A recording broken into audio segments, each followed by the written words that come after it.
Welcome to the Conversion Show. I'm really excited today. We have a cross-border commerce expert in the house, Matthew Cannon from Reach, and I want to welcome Matthew to the show. Hey, thanks for having me. All right, let's kick it off here. So I've known Matthew for years. We shared office space in San Francisco at a few different locations, and I watched their business grow, working with retailers internationally, helping them with their international payments and processing. So we're going to jump into that today. If you're a retailer focused on growing your international markets and trying to understand how you can optimize for profitability, we have some great stuff coming to you today. So first question for our audience today, can you please just provide a quick breakdown of Reach and where your focus is when it comes to, and how it folds into the many faces of conversion optimization? Right. So yeah, I mean, when we started, we really were focusing on just like cross-border payments, allowing people to pay the way they want to pay globally. But it's shifted now to really focusing on cross-border commerce. And there's multiple sides to that. One is just how do you make the buyer experience as frictionless as possible on the front end. But then you also have to combine not just payments as a core feature, but all of the regulations compliance have now happened in this global world where you have to be compliant with tax and regulation and data protection. And it's much more than just payments. It's basically just how do you optimize cross-border commerce from the beginning to conversion to being compliant to having it be the least cost, because a lot of times when you go cross border, it can be very expensive. I remember when we first met, being a former retailer myself, when you first were describing, the importance of how many credit card failures, declines there were because of people were trying to make international payments with, and you went into the whole process. I was like, yes, that's instant increase in sales conversion right there, especially when we used to run international payments.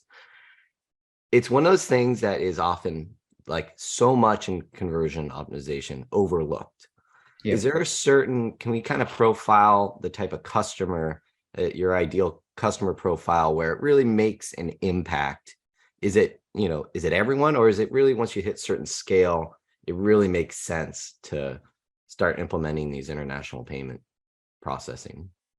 Well, it really can benefit anyone that's selling cross-border.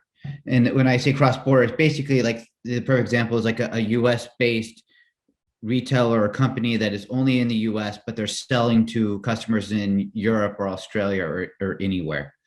But it really becomes at scale is like, when do they have enough transactions where it makes sense to add a new payment provider versus your domestic? Because there's obviously benefits of having having a localized provider, but you still have to weigh it with does it managing a couple of payment methods and integrating a new one? You have to, so if you're only doing like 100 transactions a month, international doesn't make sense. But once you've hit that threshold, then it can make a lot of savings and a lot of conversion.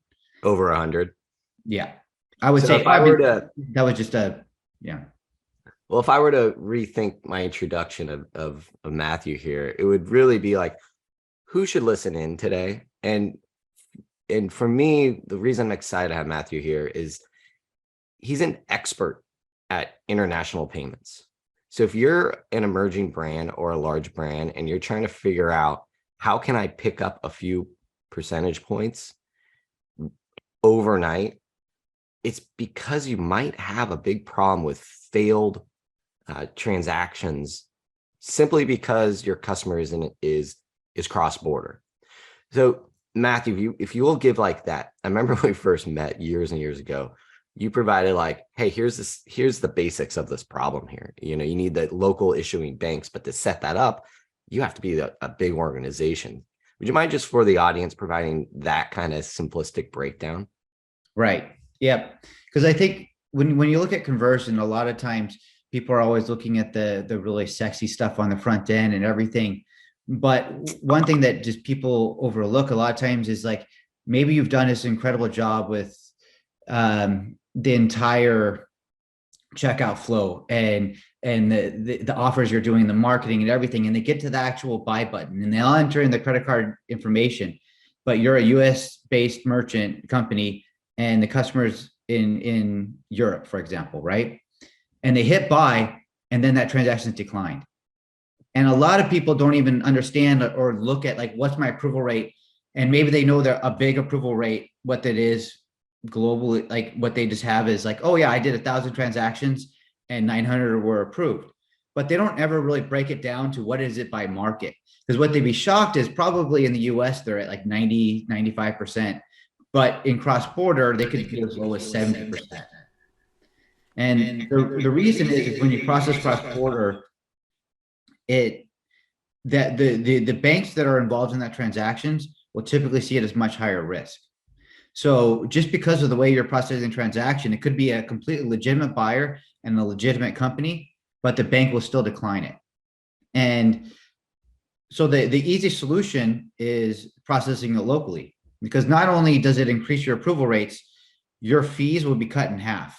When you do it like locally versus cross border, it cuts it in half.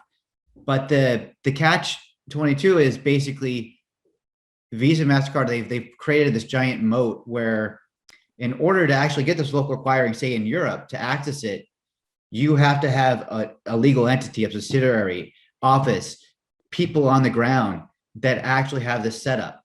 So it makes it for most companies impossible. We recently did a blog about the actual cost to set it up, and the lowest amount it's going to be is at least 125,000 to set it up in just one market. And then the risk you have as far as like a company that's like, now you're filing and reporting taxes in these different countries, are you they're getting audited, how are you actually doing it correctly? And when people can barely do that in their domestic market, to set up in multiple, it doesn't make sense. So that's kind of the problem that Reach is focused on, is enabling the highest conversion rate for payments at the lowest cost by utilizing our structure, like eliminating that barrier to setting up entities and operations. So we have a customer experience involved here where, customers expecting to check out and they get failed. And then you have a second win, which is lower fees. Right. And then, so how many markets is Reach in currently? How many local? We're local in over 40 markets, but we can do over 130 currencies. Wow. So, I just read, I think it was yesterday, 2 days ago, about transaction fees and how they did it with debit cards where they who is the Durbin law? Is that what it was? Yeah. Where they got rid of transaction fees with debit cards, but as a result, the credit card rewards disappeared for those. And then now they're going after the just credit card fees. Are you seeing anything? Does that correlate at all over to international payments and what you're experiencing?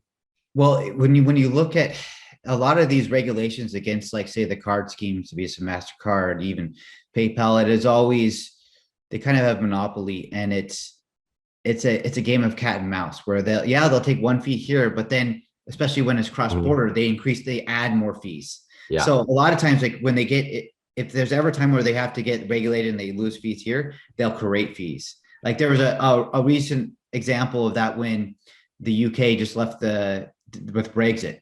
Yeah. So in the European Union, everything was considered domestic. Like if you did a transaction with a consumer in the UK and a merchant in Spain, right? That was considered a domestic transaction because it was all part of the European Union. And they were regulated to charge a low fee. What happened was that as soon as UK broke out, they're like, well, now we can actually charge it. And they went up over 200%, the fees, because it went cross border. Even though there's no more risk, there's no more real anything. It's just, and they're doing this all the time. So yeah, you'll see stuff in the news, but overall merchant fees are going up. So, that's the thing about being a retailer is margins are just being taken from you left and right. Talk us through like a common like onboarding of a client, or your first touch of a prospect, what's that aha moment for them? Or, when you open their eyes to the opportunity that they're missing, or the wins, what's the common experience for who do you work with inside the company?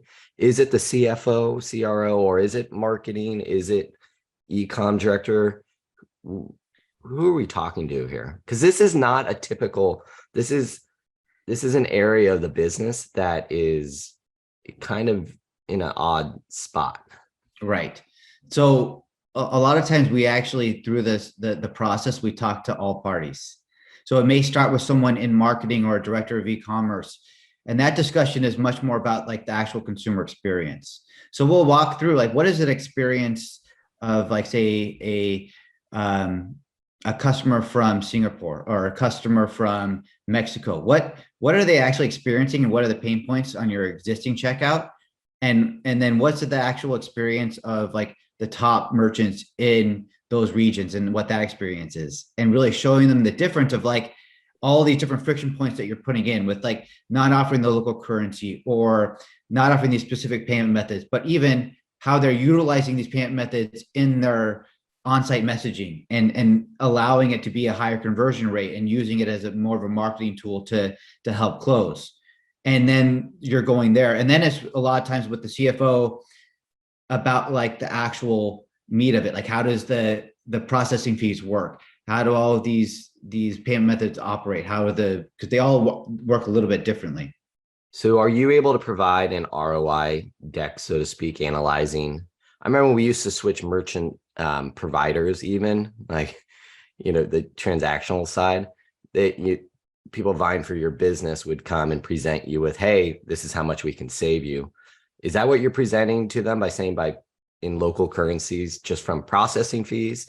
And then are you able to provide, secondly, when it comes to sales conversion in the cart, the ability to say we could have potentially saved these transactions that failed out?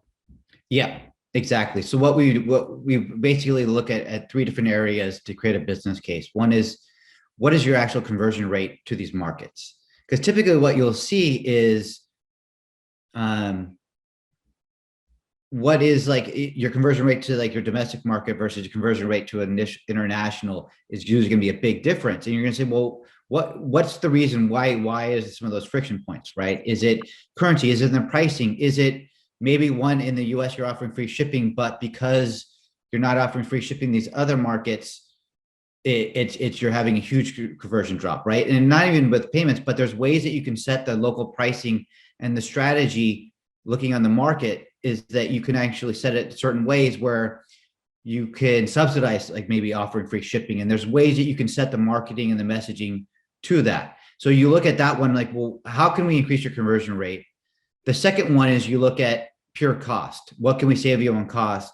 And then the third one is like, well, how many transactions are people actually trying to buy and they can't because it's getting declined? And then based on our benchmarks, what can we do there?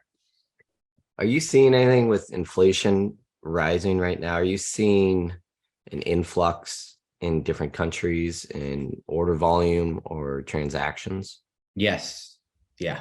Where? It's not just inflation, because but it depends in the markets, right? It's you have inflation in the US, you have inflation globally, right? I was just talking to someone in Europe, and it blew me away of like, they were saying that their electrical bill right now is around 1,800 euro. That's insane. And we're not even like, we were all talking about inflation here, but that's going to affect it. But the biggest thing is the actual currency conversion. So right now, if you're based in US dollars, not only are they dealing with inflation, like in the UK, the dollar to the British pound has taken an absolute hit. It's taken a dive. So not only do they have inflation where their own local products and what they're buying has gone up, you also now have that, because of the USD has risen, you're also having on top of inflation currency. And it's, so now everything is basically 15-20% more. And so then it makes it very difficult for this cross border. So that's where you have to really get advanced and look at like, how can you do pricing strategies or hedging that you can actually lock pricing in to avoid this inflation? Because like I have merchants in Japan that are killing it right now because the Japanese yen is 30% down to the US dollar. That means that everyone in the US can buy stuff in Japan for 30% cheaper. Yep. I just saw on the news last night, actually. They're talking about UK and Japan, Yeah. especially for like travel. It's like everyone's packing their bags. Yeah. I want to go to Europe. Well, not with maybe not for the war, but it's a good time the dollar is very strong right now. Are you is there much communication on currency and tariffs? Is that your world? Because I know that, we talk about the customer experience and US based companies, it's often that we forget that when people shop a US based e-commerce store from a different country, there's a whole new different set of rules involved with customs, with tariffs, with payment, payment options, shipping rates, everything. So there's many barriers in place already. Yeah. Does your product offer kind of the ability to factor in those type of things? Yeah. They do. That is that's absolutely crucial to it's just that's why I mean like it's more of like cross-border commerce versus just payments, because you really want to localize that entire experience. And we learned that early on as we started, like, because a lot of times when you go to say in Europe, if you were going to go, and this is for a lot of markets, right? But if you were actually to go in to a local retailer and buy something, and you see, oh, this shirt's great, it's 30 euros. It's when you go to the checkout, it's 30 euros. That's what they're used to. And if they were to go to that checkout and then added another fee to it, they'd be like, what are you talking about? This is, Yeah. and that little type of friction, it kills sales. So that is something that we learned early on. We're like, well, we helped a lot of our merchants and companies to localize the currency, but then we would add on the tax after. And that actually hurt it even.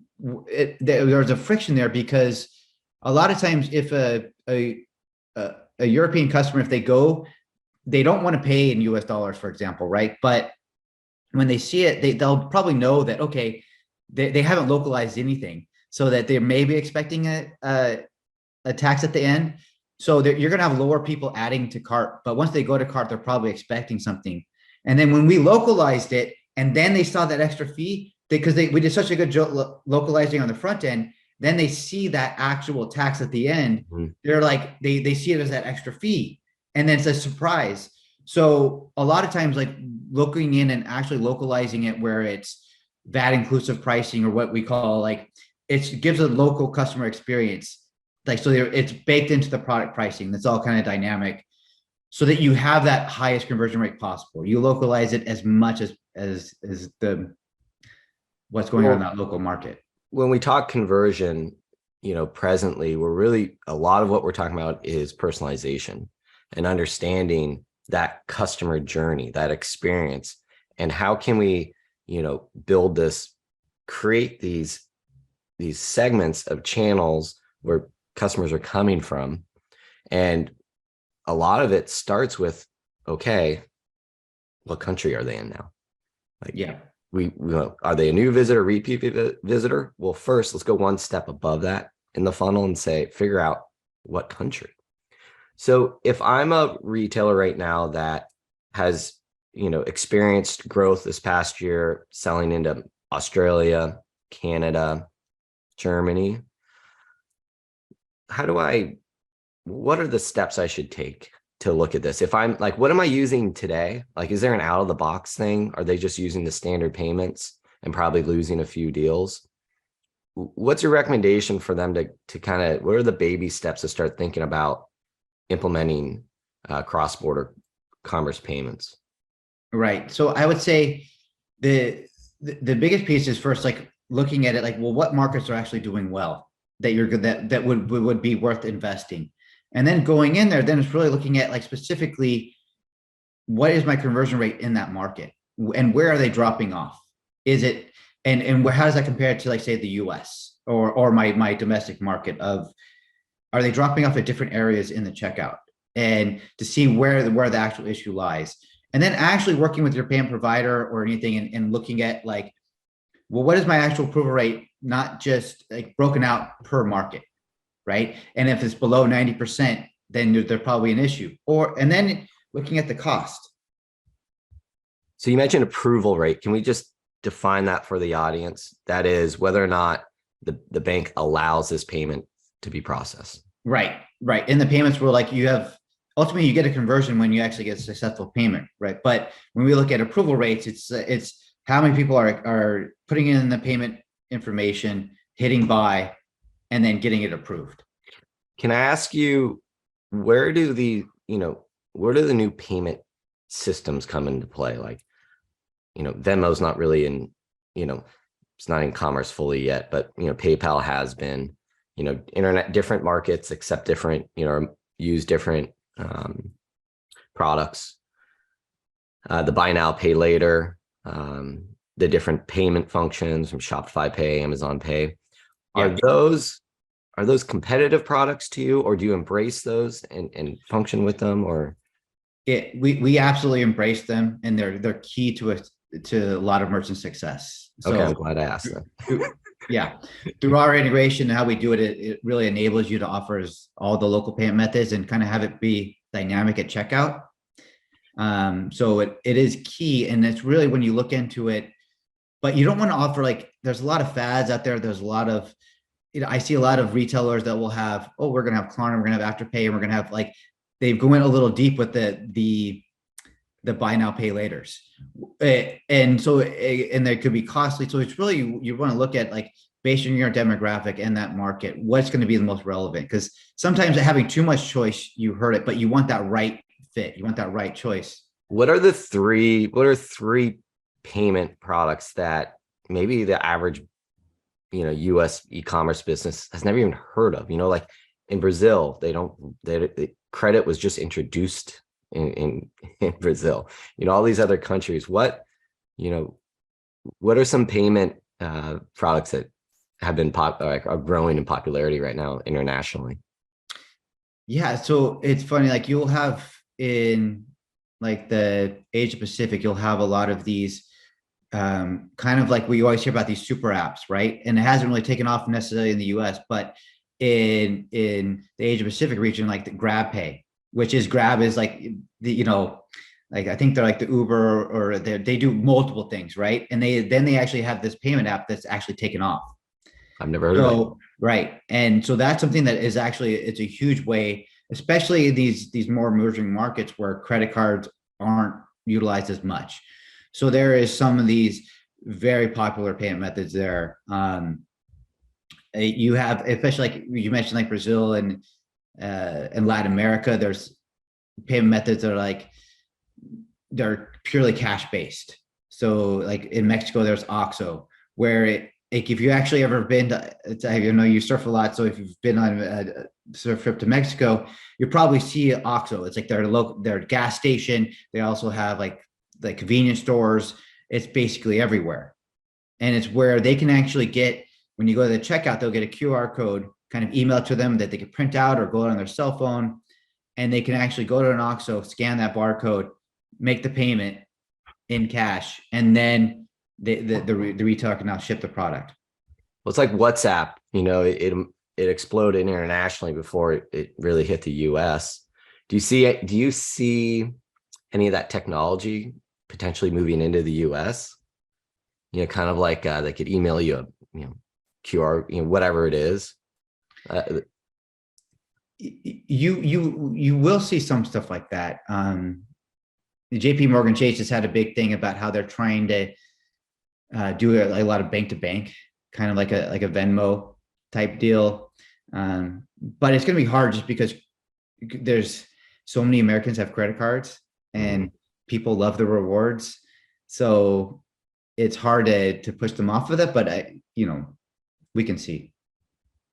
So with, this economy, this market, e-commerce, which they're talking about just not even calling it e-commerce anymore. It's just with direct to consumer, with with the market just evolving so rapidly and global commerce becoming so much easier, international payments are only going to continue to grow. What's Reach's view and vision for the next year, 2, 3 with cross-border payments? I would say it really is just helping our merchants get as local as possible to increase conversion and reduce their costs. Because I think, especially we work with all types of merchants, but retail is a main focus. And I think, but it doesn't matter who you are, everyone's looking for sustainable growth and profitability. And once someone's actually on your website, converting them has never been more important. So how do you convert them, but also do it where it's doing it effectively at a cost-effective manner? So like that's just what you have to focus on. And so us enabling our merchants to do that is our core focus. I don't think you could have said that any better. All right. Like who would have thought, global payments would be such a critical factor to the playbook of a properly optimized website? Yeah.